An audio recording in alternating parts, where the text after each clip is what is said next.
5, que es identificación de los agentes contaminantes en las empresas. Y para comenzar, ¿cuántos tipos de agentes contaminantes existen o de cuáles se va a hablar en esta ocasión? Se va a hablar de 5 tipos de agentes de contaminantes. Son agentes físicos, biológicos, químicos, ergonómicos y psicológicos. Ahora, antes de entrar de lleno a cada uno de ellos, tenemos que saber qué es un agente contaminante. Un agente contaminante son todos aquellos factores o sustancias que se encuentran en el medio ambiente y que tienen efectos desfavorables para la salud. Como administradores, ¿qué tenemos que hacer cuando estamos hablando o qué se debe hacer cuando se tiene que tratar con los agentes contaminantes? Pues aplicar metodología higiénica. ¿De qué va la metodología higiénica? Va de técnicas de higiene, que en pocas palabras o de manera más sintetizada se basa en 4 puntos. 1, identificar el agente contaminante. 2, medir y determinar la dosis.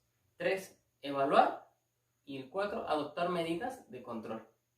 Entonces, entendiendo esto, vamos a hablar de cada uno de estos tipos de agentes. Y ojo, un punto muy importante, la metodología higiénica, si se adapta y se le hacen los ajustes necesarios, podemos aplicarla para cada uno de los 5 tipos de contaminantes de los que se va a hablar a continuación. Para comenzar, vamos a hablar sobre los agentes contaminantes físicos. ¿Qué son los agentes contaminantes físicos? Son aquellos factores ambientales que dependen directamente de las propiedades físicas del cuerpo, tales como ruido, radiación, iluminación y temperatura. Ok, comencemos por el ruido. ¿Qué es el ruido? El ruido es un sonido indeseable que causa efectos adversos psicológicos y fisiológicos. Tenemos 2 tipos de ruido: ruido constante y ruido intermitente. ¿Cuál es la diferencia de ellos? Creo que es muy evidente. El ruido constante es un ruido que permanece por un lapso de tiempo determinado. Un ruido intermitente es un ruido que no está todo el tiempo, es espontáneo, por así decirlo. Un ejemplo en el trabajo podría ser algún tipo de máquina que desde el momento que se enciende genera un ruido, ¿no? Que a lo mejor para el trabajador que la manipula o que la opera, pues ya se acostumbró, pero para los otros trabajadores pues no sea un sonido agradable, sea un ruido indeseable. O en su caso, un ruido intermitente podría ser, por ejemplo, una falla en una maquinaria que cause un estrago, y de repente ¡pum! Y entonces se espante, ¿no? Y saque de onda a todos los trabajadores. Pero no vamos tan lejos, vamos a la situación de ahorita en la cuarentena en casa. ¿Cuál puede ser un ejemplo de más objetivo para que entendamos todos los conceptos que se van a ver más adelante? Por ejemplo, ruido constante. Hay una fiesta y el vecino se le ocurre hacerla justamente cuando nosotros estamos cansados, etc. El punto es tiene la música a todo volumen. Ese es un ruido indeseable, es un sonido indeseable para mí. Ese es ruido constante porque este hombre va a estar toda la noche con su música. A lo mejor para él es agradable, pero para mí es ruido, porque yo quiero descansar. Ese es ruido constante. Ruido intermitente puede ser cuando, por ejemplo, es temporada festiva de septiembre y pues en la calle suelen tronar cohetes. No están todo el día tronando cohetes, pero de repente estás comiendo y de repente un chilo doy y te espantas, ¿no? Y dices, ay. O ya estás viendo una película por la tarde y de repente y de repente estás durmiendo y te despiertas porque pinche cohetote ¡pum! Y empieza a sonar la alarma de los carros y te despierta.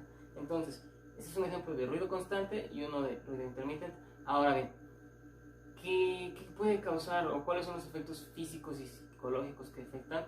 Pues son demasiados. El primero y el más importante es la pérdida de la audición. Si tú estás cerca de un ruido que te molesta, que te lastima, puedes ir perdiendo la audición de manera gradual o de manera momentánea.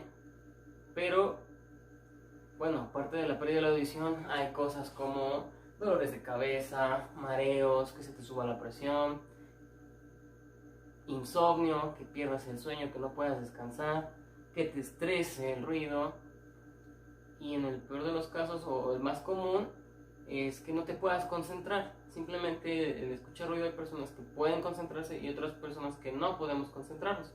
Una cosa es que escuches música agradable para realizar tus tareas, tu quehacer, lo que sea que tú te estés haciendo en ese momento, y otra cosa es que escuches ruido que interrumpa tu concentración. Entonces, ¿qué se puede hacer? Pues hay técnicas para poder reducir para controlar el ruido, ¿no? ¿Cuáles son estas técnicas? Son prácticamente tres. La técnica que es ir al origen, la otra técnica que es ir al ambiente, y la otra técnica que es directamente con el trabajador. Obviamente en el ejemplo que yo les doy vamos a entenderlo. Ir al origen. El ejemplo va a ser la fiesta. El vecino tiene una fiesta, está de reventón, está todo lo que da la música y yo no puedo dormir. Entonces yo digo, ¿cómo acabo con el ruido? Voy con el vecino y le digo, ¿ya sabes qué? Te estás pasando ya de lanza, ya párale a tu relajo, apaga la música porque no podemos descansar los vecinos y principalmente yo no puedo descansar. Puede que este cuate diga, está bien, pues ya nos pasamos, ya tomamos todo, ya le voy a bajar a la música o la voy a quitar y ya, voy al origen y se acaba el ruido. Ese es cuando se va al origen. La otra es cuando es en el ambiente. Yo digo, ok, ya fui a hablar con él, se puso prepotente y a lo mejor yo dije, no, pues no puedo ponerlo en su lugar pues porque está acá, ponchado, no, yo qué sé, ¿no? Entonces, ¿qué hago yo? Digo, entonces voy al ambiente. Hablo con los vecinos, ¿saben qué? Este cuate está con su relajo, vamos a marcarle a la patrulla que venga y que le diga que le pare su relajo. ¿Y qué suceda? Que llegue la patrulla y le diga, ¿sabes qué? Y al menos en el ambiente ya. Y todos, por al menos, pues primitivamente, pues cerramos nuestras ventanas y puertas. Pero ¿qué pasa? No funciona tampoco esa técnica. Entonces ya voy con la técnica directamente mía. Digo, ok, ya fui al origen, no pude, ya fui en el ambiente y tampoco pude. ¿Qué me queda a mí? Pues encerrarme en mi cuarto, ponerme tal vez mis audífonos o unos tampones y esperar a que me venza el sueño. Estos son los tipos de técnicas que se pueden usar respecto al ruido. Ahora, eso respecto al ruido. Tenemos la propiedad que el agente contaminante de la temperatura. ¿Qué es la temperatura? Básicamente es una propiedad física de la materia que se asocia con el calor y con el frío. Obviamente, en ambos casos hay consecuencias físicas hacia la persona. No vamos tan lejos. Cuando hay un exceso de calor, pues ¿qué puede pasar? Que te den una hemorragia nasal por un golpe de calor, dolor de cabeza, alucinaciones, sudor excesivo, deshidratación, o en el peor de los casos, pues un desmayo. Respecto al frío, ¿qué puede causar el frío? Pues temblorines involuntarios, tal vez falta de circulación de las extremidades, de sangre en las extremidades, resfriados, igualmente dolor de cabeza, dolores musculares y en los casos más extremos, hipotermia.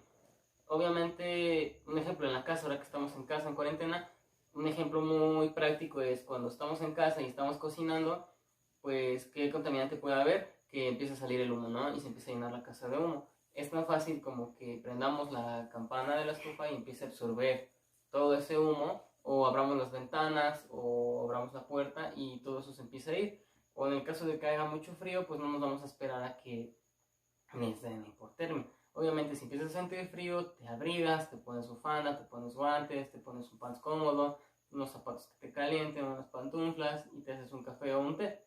Eso respecto a la agente contaminante de lo que viene siendo la temperatura. Ahora, hablando de iluminación, ¿qué es la iluminación? Es ese factor indispensable para que puedas visualizar bien las cosas. Es importante, claro que sí, porque si puedes visualizar bien, puedes hacer las cosas de manera eficaz, cómodo y seguro. Entonces, respecto a la iluminación, hay iluminación artificial y natural. ¿Cuál es la diferencia entre ellas? Pues simplemente el lugar de donde emana. La iluminación natural es en el ambiente, es la luz solar que entra por las ventanas, por la puerta. Entonces, también tenemos la iluminación artificial. La iluminación artificial es la que viene de las lámparas y de todo aquello que no viene natural. Entonces, cuando hablamos de esto, ¿cuál es el problema o qué problemas puede haber que pueda lastimar la vista, que sea demasiado irritante para los ojos, que cause fatiga visual, fatiga mental, que no sea la iluminación adecuada? Tal vez no sea el caso de que nos lastime la luz, o sea que haya poca luz o no esté bien iluminado el lugar y eso cause que pueda haber un accidente. Entonces, respecto a la iluminación, ¿qué se puede hacer? Pues tomar medidas preventivas. Obviamente, cuando usamos la iluminación natural en el día en una oficina, pues fijarnos que las ventanas estén ubicadas de manera adecuada para que entre la luz y el ambiente sea cómodo, aparte de la iluminación artificial. Respecto a la iluminación artificial, pues tener cuidado, porque hay ocasiones en que no vamos tan lejos. En una oficina se deja prendido a lo mejor una lámpara, un foco, hace un corto y puede generar un desastre o que algo se incendie y todo se vaya incendiando. Ahora, no en la casa, ¿qué pasa? Por ejemplo, tenemos muchos artefactos, reguladores, televisores, radios, etc. Entonces, no vamos tan lejos. Cuando es Navidad, hay muchos accidentes. ¿Por qué? Porque se usan las luces artificiales, las series LEDs, ¿no? Para los árboles, y muchas ocasiones no se supervisa. Esas famosas luces LED a veces son chinas, son japonesas, de donde sea, pero a veces vienen defectuosas y se empiezan a calentar y uno dice, qué padre se ve mi árbol y me voy a ir a dormir y que se quede prendido. Pero obviamente es algo imprudente. Si lo hacemos en casa, el ser prudentes, el apagar las luces, el checar que no se estén calentando, el ver que pues no vaya a haber un corto o se incendie algo y nos podamos morir o se pueda incendiar la casa, más aún se debe de hacer en un área de trabajo. Es por eso que es importante que veamos este tipo de situaciones. Ya lo vimos respecto con el ruido, ya lo vimos respecto con la temperatura, ya lo vimos con la iluminación. Ahora vamos a hablar sobre el siguiente punto, la radiación. ¿Qué es la radiación? La radiación es energía en tránsito en partículas o en ondas electromagnéticas. Ahora, cuando hablamos de la radiación hay dos tipos de radiación, la radiación ionizante y la no ionizante. ¿Qué es la radiación ionizante? Pues son todas aquellas que al entrar en contacto con el organismo afectan a las células, y la no ionizante pues no afecta a las células. ¿Cuáles son los tipos de radiación ionizantes? Rayos gamma, rayos cósmicos, rayos X. Y respecto a la no ionizante, pues son rayos ultravioleta, la luz del sol, microondas y las frecuencias de radio. Obviamente aquí en casa, por ejemplo, tenemos contacto con radiación no ionizante.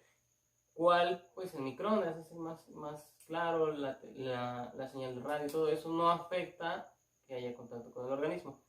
¿Qué sí afecta? Los rayos X, los rayos gamma, todo eso. Un ejemplo muy común es, por ejemplo, en el hospital donde yo trabajo, en el área de rayos X, el personal se le da vacaciones distintas. Y este es un dato muy importante. Es un ejemplo muy bueno. ¿Por qué? Porque al estar en contacto el cuerpo o trabajar en el área de rayos X, estás en constante contacto con este tipo de radiación. Es por eso que en el hospital a las personas que se les dan periodos de vacaciones extra es a las que laboran en el área de rayos X. A lo mejor algunos ya lo sabían, a lo mejor otros no lo sabían, y precisamente se les rota constantemente. ¿Por qué? Porque no pueden estar demasiado tiempo trabajando en el área de rayos X, es decir, están dos meses y medio y les dan un descanso como de 2 semanas y regresan, y luego a los 3 meses se les vuelve a dar, así paulatinamente. ¿Por qué? Porque el estar expuestos a los rayos X sí les causa algún daño a la salud. Inclusive, a diferencia de mi contrato, las personas que trabajan, bueno, yo no estoy en esa área, entonces mi contrato no hay ninguna cláusula, no hay ningún apartado donde se diga qué tipo de riesgo tengo de exponerme a radiaciones de rayos X. Pero ellos, al firmar su contrato, hay un apartado donde dice que ellos son conscientes que el estar en el rayos X tomando radiografías causa a la larga daño, y que paulatinamente por ello se les van a dar periodos de descanso adicionales a los que los trabajadores percibimos normalmente. Entonces, todos estos que se mencionaron ya, que son ruido, radiación, temperatura y iluminación, son algunos de aquellos agentes contaminantes físicos. Ahora vamos a hablar sobre los contaminantes biológicos. Es importante, respecto a los contaminantes físicos, que se aplique lo de la metodología de higiene, las técnicas de higiene. ¿Por qué? Porque al final de cuentas, como trabajadores, como patrones, pues vamos a estar expuestos a este tipo de contaminantes, no solamente a los físicos. Pero en este punto que estamos hablando de los físicos, es importante saber que hay equipo de protección personal adecuado para cada situación. Los ejemplos que les he mencionado son en casa, pero obviamente trasladando todas estas situaciones a un área laboral, a un lugar de trabajo, pues tiene que haber para empezar condiciones seguras en el área de trabajo y equipo de protección personal para que estos agentes contaminantes físicos no causen daño a nosotros o se trate de proteger nuestra integridad personal y nuestra salud. Ahora, vamos a hablar sobre los agentes contaminantes biológicos. ¿Qué son los agentes contaminantes biológicos? Son todos aquellos originados por toxinas, bacterias, secreciones, órganos corporales, tanto de humanos como de animales, que afectan directamente la salud de quienes están en contacto con ellos, causándoles alergias, sarpullidos, infecciones o enfermedades que afecten la integridad personal. Entonces, ¿cómo se clasifican estos riesgos biológicos? Como virus, bacterias, protozoarios, animales, parásitos. ¿Cuál es la importancia de esta situación de hablar sobre los riesgos biológicos? Bueno, de los agentes contaminantes biológicos, pues es demasiada. Y no vamos tan lejos. Ahora en la actualidad, hoy en día, tenemos un riesgo biológico en los hospitales, que es el contagiarnos de COVID.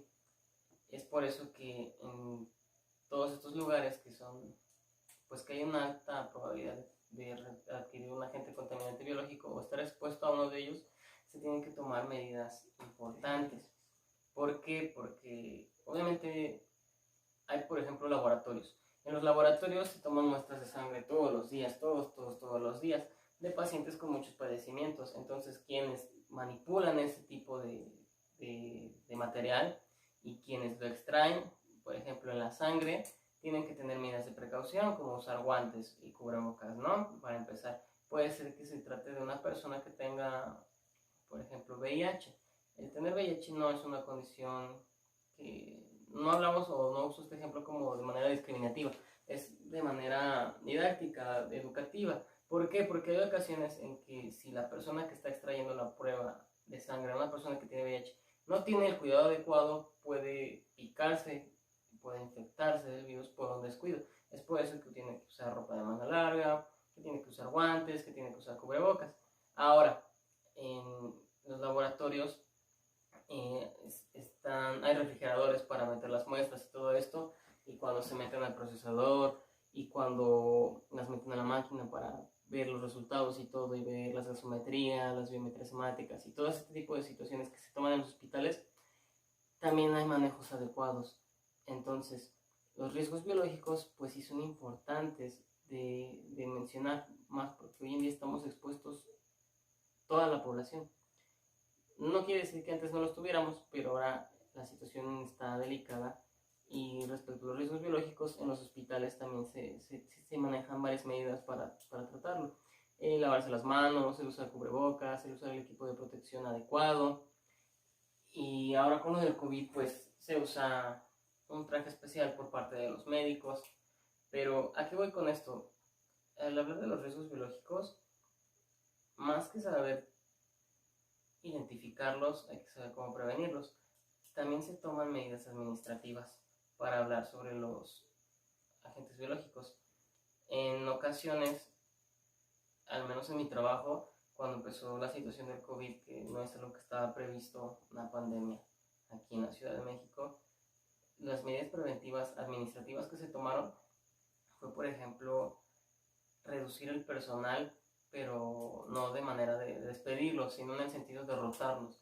Es decir, en este turno hay 3 personas, pues se van a presentar ahora 2 y la siguiente semana tú descansas y esta persona viene y la siguiente semana al revés y se van a ir rotando. ¿Por qué? Para disminuir el personal, para disminuir la probabilidad de contagiarnos. También, ¿qué se hace? Pues se desinfecta todo lo que usamos, desde el escritorio, la silla, nuestros tenis.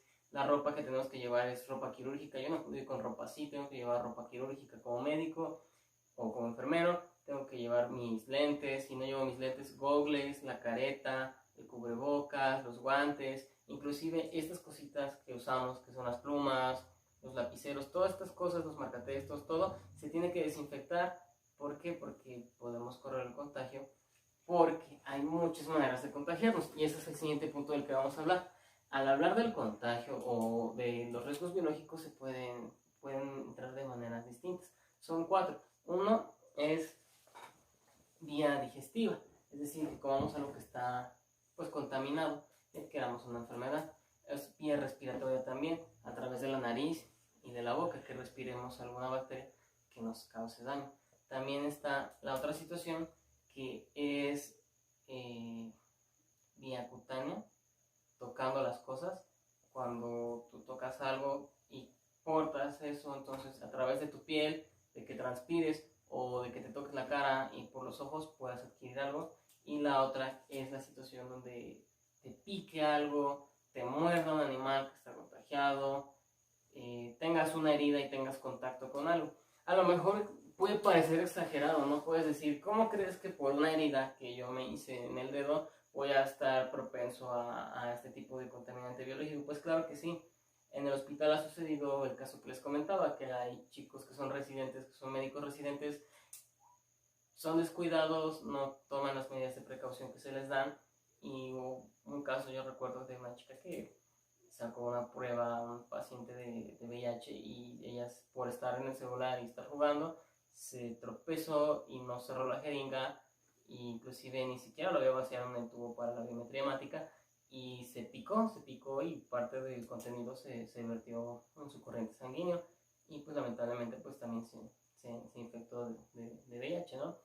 Y son situaciones que son así. Por ejemplo, tengo un amigo que trabajaba en una veterinaria y llevaron en alguna ocasión a un perro que tenía rabia, pero él, al estar trabajando ahí, pues tampoco se imaginó, ¿no? Que en alguna mordida de algún perro pues iba a contraer rabia. Y lamentablemente también sucedió en este caso que a través de una mordida el perro tenía rabia y a él se le tuvo que dar vacuna para la rabia y tratamiento, y fueron bastantes piquetes. Entonces los riesgos biológicos parecían no ser tan comunes o no ser tan importantes. Decimos, tal vez un riesgo biológico o un agente contaminante biológico no sea tan probable que suceda como uno físico, ¿no? Como los que mencionábamos, que puede haber por la iluminación, por el ruido, por la radiación, pero sí es posible. Entonces es importante que también se consideren estos agentes contaminantes biológicos. También están los agentes contaminantes químicos. ¿Qué son los agentes contaminantes químicos? Son todas aquellas sustancias orgánicas o inorgánicas, naturales o sintetizadas, que carecen de vida, pero que al estar en el ambiente de los trabajadores, estar expuestos ellos a estas sustancias, pueden enfermar o verse afectados y tener estragos en su salud. Ahora, ¿cómo se presentan estos agentes contaminantes químicos? Se presentan de manera líquida, sólida y gaseosa, a través de líquidos corrosivos o de sustancias que estén sólidas, o de vapores, de humos, de aerosoles. Entonces, ¿cuál es el punto de esto? Que la gente que está expuesta a los agentes contaminantes químicos obviamente puede sufrir de quemaduras, de sarpullido, de infecciones, de intoxicaciones, vía respiratoria, vía tópica. Entonces, al igual que todos los demás agentes contaminantes, es importante usar las medidas de protección adecuadas, el equipo de protección personal bien, el equipo adecuado, y que las condiciones del trabajo pues sean seguras. Entonces, respecto a la ergonomía o que algo esté hecho ergonómicamente bien, significa que es cómodo, que está diseñado para que sea cómodo, no es más que eso. Entonces, la ergonomía también es importante. ¿Por qué? Porque si en tu lugar de trabajo no está diseñado para un óptimo uso, pues obviamente no le puedes sacar el mejor provecho que tú deseas. Entonces, no vamos tan lejos, en tu casa. Cuando tú estás en tu casa, obviamente todo sabes que van específicamente en un lugar, ¿no? Para que sea ergonómico. No se te va a ocurrir poner tu estufa en medio de la sala para que cocines y veas la tele. Tampoco vas a poner un sillón en el baño, porque te vas a tardar muchísimo o vas a perder el tiempo. Entonces, simplemente la ergonomía sí es importante. ¿Por qué? Porque la mala ergonomía causa enfermedades. Y eso yo no lo sabía hasta que en una ocasión, hablando un doctor en el hospital me explicaba, ¿no? Muchos administrativos suelen tener a lo largo del tiempo túnel carpo, que es una enfermedad ocasionada por el uso excesivo del teclado, del mouse, también dolores en articulaciones, artritis, también lumbalgia, o sea, dolores en la espalda, mareos, pérdida de la visión por estar en el monitor constantemente. Entonces, la ergonomía claro que es importante. ¿Por qué? Porque están en un lugar que está bien hecho, que está hecho de la mejor manera para que pueda ser usado, pues no te va a generar ninguna molestia. Esto va desde cómo están orientados los muebles, las ventanas, las plantas, todo lo que está en la oficina, e inclusive con los mismos objetos en los que tú tienes contacto. No sé si han visto que, por ejemplo, para el mouse hay algunas almohadillas o esos tapetitos para el mouse que tienen una almohadilla, precisamente porque tienen un diseño ergonómico para que cuando tú coloques tu mano no tengas dolor después de estar usando el mouse. Hay teclados que también son ya más cómodos, que son de hechos ergonómicos para que tú los puedas usar de manera cómoda y seguro y eficaz. Inclusive las sillas que hay en las oficinas, uno pensaría que son sillas cualquiera, pero en menos en mi oficina hay sillas que están diseñadas para que aunque pases un lapso de tiempo largo en ella, no te cause dolor de espalda o dolor de cuello. Son situaciones que a lo mejor no analizamos o que no les prestamos tanta atención, pero la ergonomía también es muy importante en el sentido de que puedes evitar muchos malestares para el trabajador o inclusive para ti mismo. Y por último, la parte psicológica, la contaminación psicológica. Obviamente, si tú eres un trabajador que se encuentra en un edificio de 30 pisos y tú trabajas hasta el piso 30, pues hay quienes se sienten seguros, pero hay quienes son simplemente no se sienten seguros. ¿Y qué puede pasar? Por ejemplo, en este comentario que les hago o en esta situación que les ejemplifico, pues hay situaciones en que hay personas con las que yo he tratado que inclusive estaban en la planta baja, se sienten con miedo de que vaya a temblar, ¿no? Y psicológicamente pues están haciendo daño. ¿Por qué? Porque hay muchas cosas que pueden causar daño psicológico. Por ejemplo, el maltrato del patrón hacia el trabajador, el maltrato de los compañeros hacia el trabajador, el miedo o la ignorancia o la falta de información, la desinformación, puede causar también daño psicológico. ¿Por qué? Porque al no estar informado de qué equipo, si mi equipo de protección será el adecuado para el trabajo que estoy desempeñando, o tal vez porque lo traten mal, todo esto puede causar a la larga, pues sí, padecimientos como estrés, ansiedad, depresión, que a la larga, pues, ni tan a la larga. O sea, que a lo mejor en un lapso corto de tiempo puede verse reflejado como una situación peligrosa para el trabajador. El estar trabajando bajo estrés puede causar que pierda el sueño, que pierda el apetito. Entonces, viendo cada una de las situaciones en el aspecto físico, biológico, químico, ergonómico, psicológico, y viendo de manera individual cada una de ellas, vamos al punto final del tema, o la conclusión del tema, o la conclusión personal, en lo personal que yo llegué respecto a los agentes, a la identificación de los agentes contaminantes en las empresas. Sí, está bien que conozcamos el tema, que tal vez tengamos un nivel de dominio en el tema, ¿no? Identificar cuando hay un riesgo, un agente que sea físico, un agente que sea biológico, que sea químico, ergonómico, psicológico. Pero el punto es, ¿qué se va a hacer con esta información? Ok, entonces, sabiendo todo lo anterior, ¿cuál es el punto o la conclusión a la que llegué? Pues prácticamente lo que se menciona al inicio. Nosotros, el día de mañana, tanto como trabajadores o como patrones, tenemos que ser conscientes de la metodología higiénica. ¿Por qué?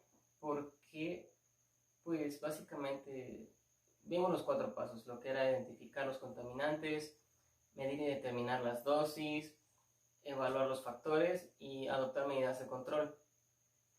Como trabajador y como patrón, hay obligaciones. De acuerdo a la norma 010 STPS, se nos dice que el patrón tiene varias obligaciones, entre ellas está realizar exámenes médicos a los trabajadores, verificar las zonas de trabajo, hacer, pues sí, mediante la observación o otras técnicas, hacer encuestas higiénicas para ver cuáles agentes contaminantes hay en su área laboral. Entonces, las obligaciones patronales es presentar la información documentada de las autoridades correspondientes cuando así se les solicite, el realizar los estudios médicos, el informarle a las personas cómo salieron sus estudios médicos periódicamente, que se realizan periódicamente, el revisar que estén las condiciones seguras, el capacitar y adiestrar a los trabajadores, el proporcionar el equipo de protección personal adecuado, el que haya un diseño ergonómico,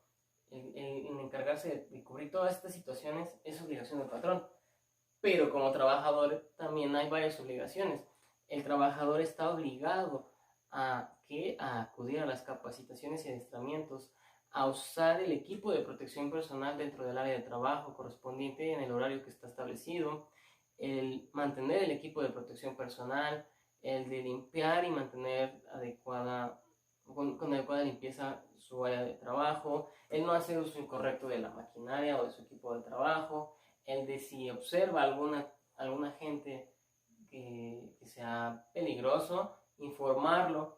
Y un dato que se me estaba pasando y que no quiero dejar pasar por alto es las señalizaciones. El patrón está obligado a colocar señalizaciones por todos lados donde sea necesario, con los colores que se ocupan para cada situación, con las letras que cada situación, que cada señalización amerita. ¿Por qué? Porque si hace caso omiso de las señalizaciones, ¿cómo va a informar a los demás que hay agentes contaminantes con los que puede estar tratando? Entonces, como patrón está obligado a conocer en su área de trabajo cuáles son las situaciones que no puede pasar por alto y que tiene que señalizar. Por ejemplo, si va a haber un incendio o hubiera un incendio, tiene que poner dónde están ubicados los extintores. No sé si han visto que en todos los lugares de trabajo o instituciones donde ustedes vayan, hay un plano, un croquis donde dice: usted está aquí, estas son las zonas seguras, aquí se encuentran las salidas de emergencia y aquí se encuentran los extintores. Entonces es importante que haya señalizaciones. ¿Por qué? Porque él está advirtiendo al trabajador de todas las situaciones que hay en el área laboral, en el área de trabajo. Ahora, el trabajador es consciente de que no puede pasar de esta zona que está delimitada, porque dice zona de riesgo, porque dice alto voltaje, porque dice que tiene que usar mascarilla para entrar a esta área, porque dice solo personal autorizado. Entonces son todo este tipo de situaciones que gracias a las señalizaciones se pueden evitar, pues situaciones delicadas, tanto como que vaya a adquirir una enfermedad, o que vaya a estar expuesto a un alto voltaje, o se pueda quemar, o etcétera. Entonces, ¿qué es lo importante de todo esto? Ya sabemos que hay obligaciones patronales y para los trabajadores. Entonces, el día de mañana, espero que ustedes que están viendo este video, tanto compañeros como el profesor, como otras personas que lo puedan ver, sean conscientes de que en todo lugar de trabajo hay agentes contaminantes. El punto de identificarlo no es simplemente saber que hay un agente contaminante, sino es tratar de controlar eso, de no pasarlo por alto, de evitar que el riesgo que pueda causar o el peligro que pueda ocasionar suceda. Entonces, lo ideal como trabajador, como patrón, siendo consciente de estos temas, es que el día de mañana, en el lugar donde sea que tú labores, sea una oficina, sea una fábrica, sea una industria, sea tu propia casa, sea un estudio, tú seas consciente y puedas identificar y tomar las medidas de control adecuadas para no causar daños a tus trabajadores o a ti mismo. Espero que haya quedado un poco claro después de esta explicación un poco larga de cada agente y qué es lo que se tiene que hacer. Este tema, que es el tema 3.5. Y bueno, eso sería todo por este tema y nos vemos en el siguiente video para hablar sobre el siguiente tema.